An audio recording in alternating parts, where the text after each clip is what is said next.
વિરામ બાદ આપનું સ્વાગત છે। ભાવનગર જિલ્લાના મહુવા તાલુકાના મોટા ખૂંટવાડા ગામમાં ભારે વરસાદે ખેડૂતોની આશાઓ પર પાણી ફેરવી દીધું છે। કપાસ અને મગફળી જેવા મુખ્ય પાકોને મોટું નુકસાન થયું હોવાથી ખેડૂતો ભારે આર્થિક સંકટનો સામનો કરી રહ્યા છે।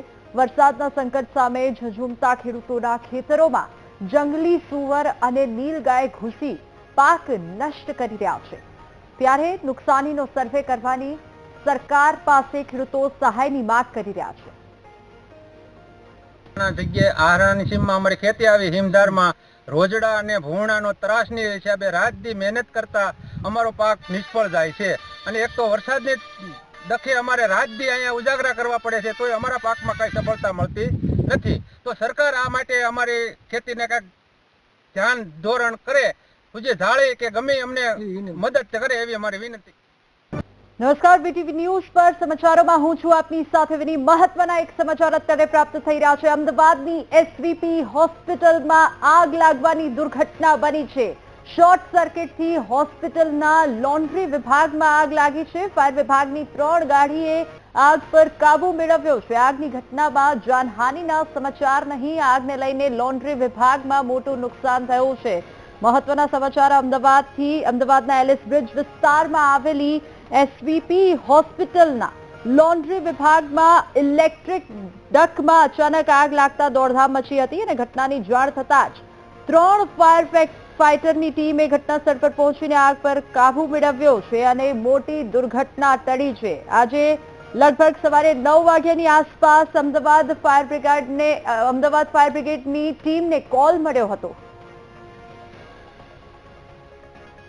વધુ વિગતો સાથે સંવાદદાતા પાર્થ આપણી સાથે લાઈવ જોડાઈ ગયા છે। પાર્થ, હાલ હોસ્પિટલમાં શું પરિસ્થિતિ છે? દર્દીઓ સુરક્ષિત છે કે કેમ? હાલ શું પરિસ્થિતિ?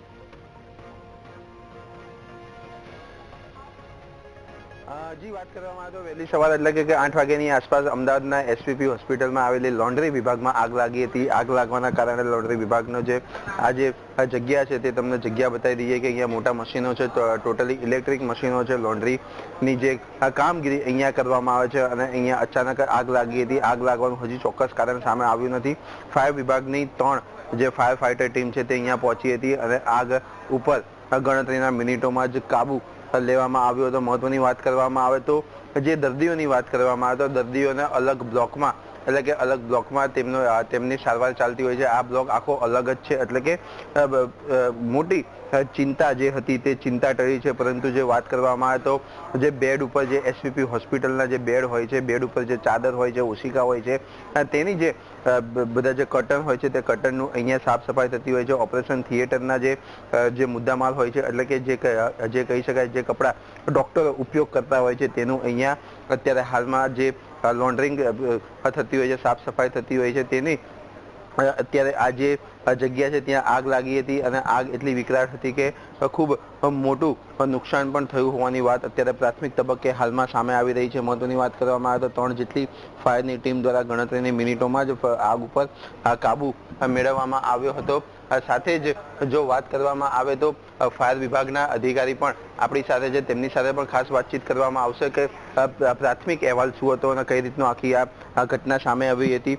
સાહેબ, જે પ્રાથમિક અહેવાલ હતો, પ્રાથમિક કોલ મળ્યો તમને, ફર્સ્ટ કોલ તમે અહીંના ફાયર ઓકે એસપીબીના ફાયર ઓફિસર છો તમે, શું ઘટના શું હતી અહીંયા? હું આવ્યો સીધો ડાયરેક્ટ જ અમારે ત્યાં તો ફાયર સિસ્ટમ એલાર્મ વાગેલું તરત દોડીને ભાગીને અહીંયા આવ્યો। એનો અંદર બતાવે છે કે એલાર્મ લોન્ડ્રીમાં થયું છે એટલે ભાગીને સીધા અહીંયા આગળ આવ્યા। અહીંયા આવ્યા તો સખત ધુમાડો હતો, ફ્લોરની અંદર ધુમાડો સખત હતો। આગ કોઈ જગ્યાએ દેખાઈ નથી, છતાં અમે 2-3 CO2નો એનો યુઝ કરી ઉપયોગ કર્યો છે અને આગને કવર કરી લીધી છે। પણ સખત ધુમાડાના કારણે અમદાવાદની ટીમ ફાયરની ટીમ બોલાવી લીધી અમે। કયું કારણ, પ્રાથમિક કારણ સામે આવ્યું છે? નહીં, હજુ કોઈ કારણ સર્ચ કરીએ છીએ, હજુ કોઈ કારણ જો આવ્યું નથી। ઇલેક્ટ્રિક શોર્ટ સર્કિટના કારણે એવું કશું કહી નહીં શકે, નક્કી નથી હજુ સર્ચ કર્યા પછી ખબર આવશે અને આ ઇલેક્ટ્રિક એન્જિનિયર છે એમને ખબર હશે। ઇલેક્ટ્રિક એન્જિનિયર સાથે પણ ખાસ વાતચીત કરીશું। એસપીબીમાં જે આજે આગ લાગી, આખો જે લોન્ડ્રી ડિપાર્ટમેન્ટ છે તે હવે લગભગ બળીનો ખાક થઈ ગયો તેવું કહી શકાય આપણે, તો આ કારણ શું એઝ એ એક્સપર્ટ તરીકે? બેઝિકલી આમાં આગ શા કારણે લાગી એ હજી ખબર નથી। અત્યારે જે સ્મેલ આવે છે કોઈક જગ્યાએ પ્લાસ્ટિક ભરેલું હોય એવી સ્મેલ આવી રહી છે, બરાબર છે। બીજું કે જ્યારે આ આગ લાગી ચેક કરવામાં આવી ત્યારે ડકમાં ધુમાડો આવતો હતો એટલે આ લોકોનું ચેક એવું છે કે ડકમાં આપણે ડક આખી ચેક કરાવી લીધી। આખી ડકમાં કોઈ જગ્યાએ એવું ઇલેક્ટ્રિકલ એપ્લાયન્સ નથી કે વાયર બી નથી આવતો, કાં ફ્રેશ એર જ આવે છે બહારથી કે જેથી શોર્ટ સર્કિટ કે કશું થાય.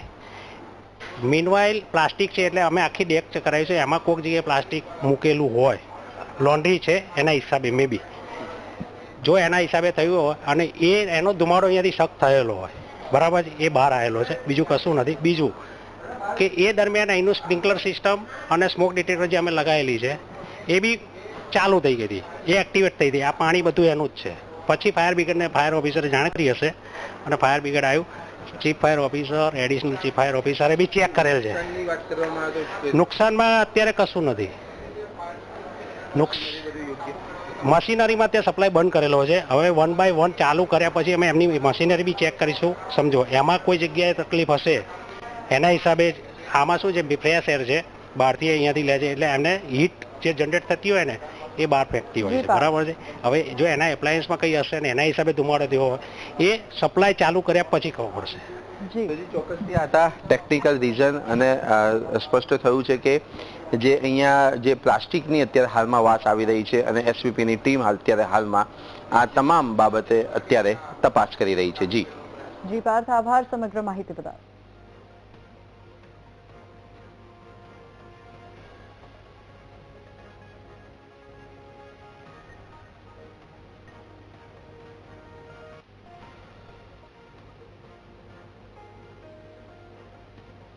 તો એસવીપી હોસ્પિટલમાં અચાનક આગ લાગી, લોન્ડ્રી રૂમમાં અચાનક ધુમાડો થયો અને ફાયર અલાર્મ વાગતા જાણ થઈ કે કંઈક દુર્ઘટના ઘટી છે અને તાત્કાલિક એસવીપીના જે ફાયર ઓફિસર છે તેઓએ ત્યાં પહોંચીને ફાયર બ્રિગેડને જાણકારી આપી અને આગ પર કાબુ મેળવ્યો છે. વધુ જાણકારી માટે અને વધુ તપાસ માટે તમામ ટીમો પણ ત્યાં પહોંચી ગઈ છે. હાલમાં ત્યાં મશીનરી વિભાગમાં જે શું ખામી છે તેને લઈને તપાસ ચાલુ છે અને હાલ દર્દીઓ પણ સુરક્ષિત છે. એસવીપી હોસ્પિટલમાં આગની દુર્ઘટના સવારે બની અને તમામ દર્દીઓ હાલ સુરક્ષિત જાણવામાં મળી રહ્યો છે.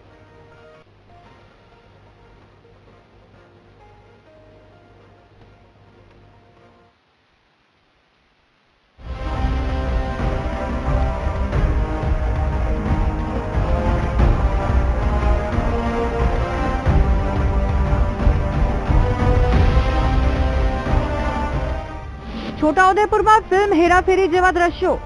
દારૂની હેરાફેરી કરવી ભારે પડી, આગળ બુટલેગરોની ટોળકી, પાછળ એસએમસીની ટીમ.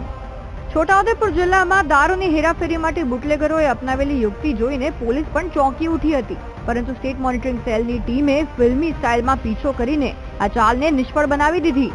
બોડેલી નજીક નર્મદા કેનાલ પાસે ફિલ્મ હેરાફેરી જેવા દ્રશ્યો સર્જાયા, જ્યાં આગળ બુટલેગરો અને પાછળ એસએમસીની ટીમ.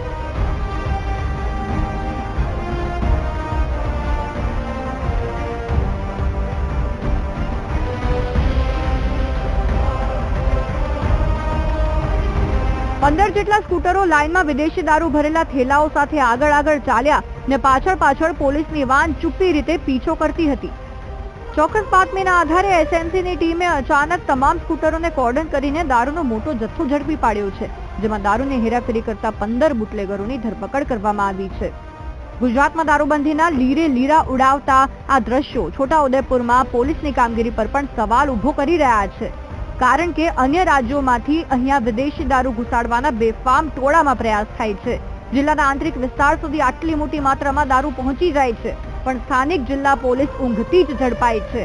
અંતે તમામને પકડીને તેમના વિરુદ્ધ કાયદેસરની કાર્યવાહી તો થશે, પરંતુ ફરી એકવાર પુરાવો મળી ગયો છે કે ગુજરાતમાં પોલીસની જો રહેમ નજર હોય અથવા તો પોલીસ મલાઈ ખાઈને ઊંઘી રહેતી હોય તો આરામથી દારૂ ઘૂસી શકે છે, વહેંચાઈ શકે છે અને પીવાઈ પણ શકે છે. Rajesh Rathwa, VTV news, Chhota Udepur.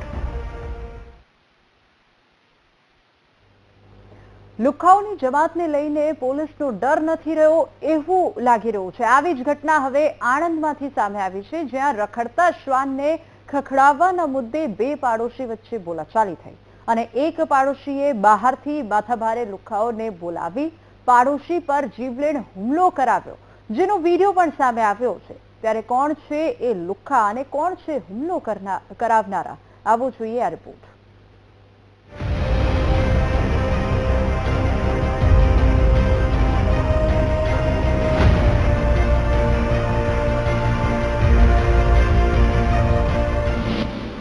રખડતા શ્વાનને ખવડાવવાનો મુદ્દો, બે પાડોશી વચ્ચેથી બોલાચાલી, સામાન્ય બોલાચાલીમાં જીવલેણ હુમલો.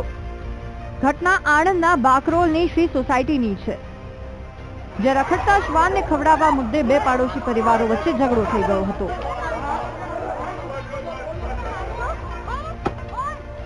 સ્વાતિબેન જાની રોજ રખડતા શ્વાનને જમાડતા હોવાથી સોસાયટીમાં શ્વાનની સંખ્યા વધી ગઈ હતી, જેના કારણે બાળકો અને અન્ય રહેવાસીઓને ભય લાગતો હતો.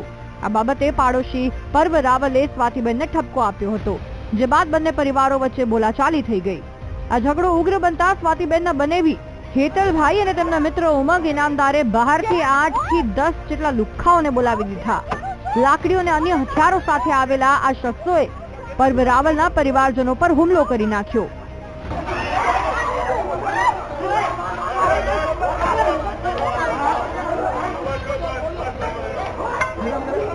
મારશો મારશો મારશો મારશો મારી બાબા મારશો. તમારી ઘરની નથી ભાઈ, નુકસાન થાય છે, આવું ના કરો. અરે નુકસાન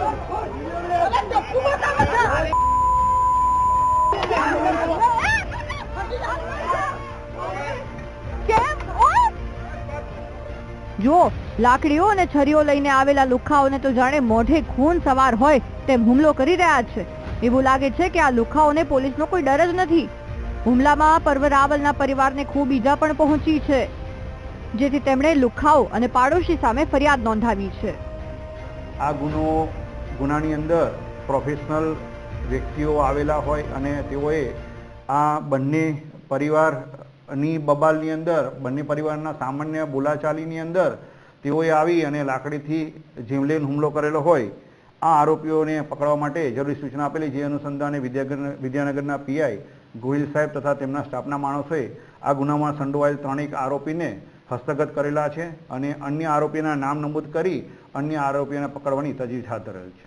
આ અગાઉ જો અટક કરવામાં આવનાર આરોપી જે આ ગુનામાં સંડોવાયેલા છે તેમના વિરુદ્ધમાં 1 કરતાં વધારે ગુનાઓ હશે તો સંગઠિત ગુનાની જે કલમ છે એનો પણ ઉમેરો કરવામાં આવે છે અને તેઓના વિરુદ્ધમાં પાસા તડીપારના જે પણ યથાયોગ્ય અટકાયતી પગલાં હશે તેઓ પણ લેવામાં આવશે. હિસ્ટ્રી શીટરો હુમલો કરવા આવે એટલે કે હેતલ અને ઉમંગ ઇનામદારના પણ તેમની સાથે ગાઢ સંબંધો છે. તેવામાં આવા ગુંડાઓ આમ જનતાને આવી રીતે જાહેરમાં મારી નાખવાની ધમકીઓ આપી જાય, જીવલેણ હુમલાઓ કરી જાય અને પોલીસ કડક કાર્યવાહી પણ ન કરે તો લુખ્ખાઓનો શું ભરોસો, ફરી કોઈની હત્યા પણ કરી નાખે. આશા રાખીએ કે આ લુખ્ખાઓને પકડી તેમનો વરઘોડો કાઢી કાયદાનો કડક પાઠ ભણાવવામાં આવશે. Ghanshyam Patel, VTV news, Anand. વિરામ બાદ આપનું સ્વાગત છે. સુરતના મંજુરા ગેટ વિસ્તારની નિર્મલ હોસ્પિટલમાં અચાનક આગ લાગી છે. શોર્ટ સર્કિટથી સોનોગ્રાફી રૂમના એસીમાં આગ લાગતા નાસભાગ મચી. હોસ્પિટલના સ્ટાફે આગ પર કાબુ મેળવ્યો. આગની ઘટનામાં જાનહાનિના કોઈ પણ સમાચાર નથી. સુરતમાં પણ આગ લાગવાની એક ઘટના બની છે. હોસ્પિટલના સ્ટાફે આગ પર કાબુ મેળવ્યો છે. જાનહાનિના કોઈ સમાચાર નથી. આગની ઘટનામાં જાનહાનિના કોઈ સમાચાર નથી. શોર્ટ સર્કિટના કારણે આગ લાગી હોય તેવું અનુમાન છે. વધુ વિગતો સાથે સંવાદદાતા ધ્રુવ આપણી સાથે ફોન લાઈન પર જોડાઈ ગયા છે. ધ્રુવ, આગની ઘટના બની છે હોસ્પિટલમાં, કેવી રીતે આગ લાગી, દર્દીઓ સુરક્ષિત છે કે કેમ, હાલ શું પરિસ્થિતિ? બિલકુલ, સુરતના મંજુરા ગેટ વિસ્તારમાં આવેલી નિર્મલ હોસ્પિટલ છે. નિર્મલ હોસ્પિટલના આ 3જા માળે અચાનક જે છે તે આગ લાગવાનો બનાવ બન્યો હતો. સોનોગ્રાફી રૂમમાં જે છે તે આગ લાગી હતી, જેમાં એસી આવે છે અને એસીમાં ક્યાંક શોર્ટ સર્કિટના કારણે આ આગ લાગી હતી. જો કે આગ મોટું સ્વરૂપ ધારણ કરે તે પહેલા જ હોસ્પિટલના સ્ટાફને જાણ થઈ ચૂકી હતી અને હોસ્પિટલના સ્ટાફ દ્વારા જ આગ ઉપર કાબુ મેળવી લેવામાં આવ્યો હતો. હોસ્પિટલની અંદર રાખવામાં આવેલા ફાયર સેફ્ટીના સાધનોનો ઉપયોગ કરીને આગ ઉપર કાબુ તો મેળવી લેવામાં આવ્યો હતો અને આ બનાવમાં કોઈ પણ પ્રકારની જાનહાનિ થઈ ન હતી. જો કે દર્દીઓનો સોનોગ્રાફી વિભાગ હતો અને ત્યાં દર્દીઓ હોતા નથી એટલે મોટાભાગે કોઈ જાનહાનિ ન થઈ હતી, જેને લઈને તમામે રાહતનો શ્વાસ લીધો હતો. જી ધ્રુવ, આભાર સમગ્ર માહિતી બદલ. તો આ તરફ જયપુરની સવાઈ માનસિંહ હોસ્પિટલમાં આગ લાગતા 7 દર્દીના મોત થયા છે. 24 દર્દીનું કરવામાં આવ્યું છે રેસ્ક્યુ. શોર્ટ સર્કિટથી ટ્રોમા સેન્ટરના આઈસીયુમાં આગ લાગવાની ઘટના બની છે. ટોક્સિક ગેસના કારણે દર્દીઓની હાલત વધુ ખરાબ થઈ અને મુખ્યમંત્રી ભજનલાલ શર્માએ હોસ્પિટલ પહોંચી સ્થિતિની સમીક્ષા પણ કરી.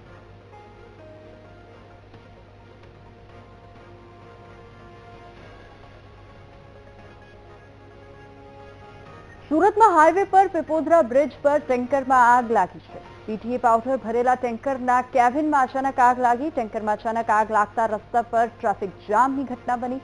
ફાયરની ટીમે સ્થળ પર પહોંચીને આગ પર કાબુ મેળવ્યો છે. પોલીસે ટ્રાફિક ડાયવર્ટ કરીને પરિસ્થિતિ પર કાબુ મેળવ્યો.